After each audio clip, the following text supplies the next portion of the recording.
Before I knew Jesus, I was empty inside, and ኢየሱስን ከማወቅ በፊት ውስጤ ባዶ ነበረ።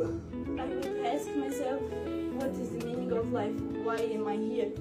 እኔ ሕይወቴን በተደጋጋሚ ባዶ ከመሆኑ የተነሳ እጠይቅ ነበር። ለምን የመፈጠሬ ትርጉም ምንድነው? ለምንድነው ምኖረው እል ነበር። And the day that I decided to get baptized, I just thought to myself, or I just thought, Jesus, if my life is worth anything, I will give it to you.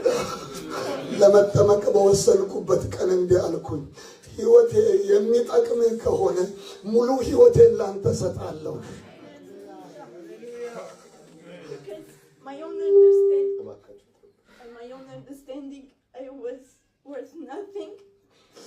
በእኔ መረዳት እኔ ምንም ጥቅም የሌለኝ ሰው ነኝ ብዬ ደምድሜያለሁ።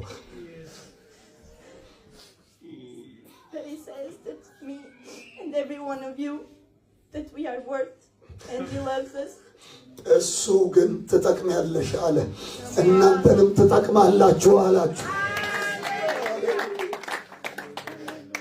He says every day that we have a purpose on this earth, so don't forget it.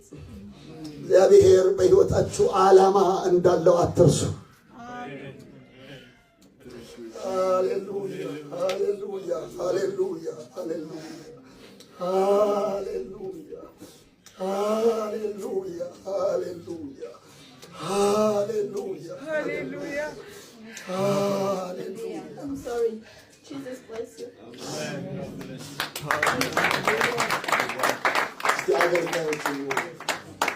የእግዚአብሔር ቅዱሳን ቆማችሁ ተረከባ፣ እስከ ጽዮን ተሸከማ ከክፉ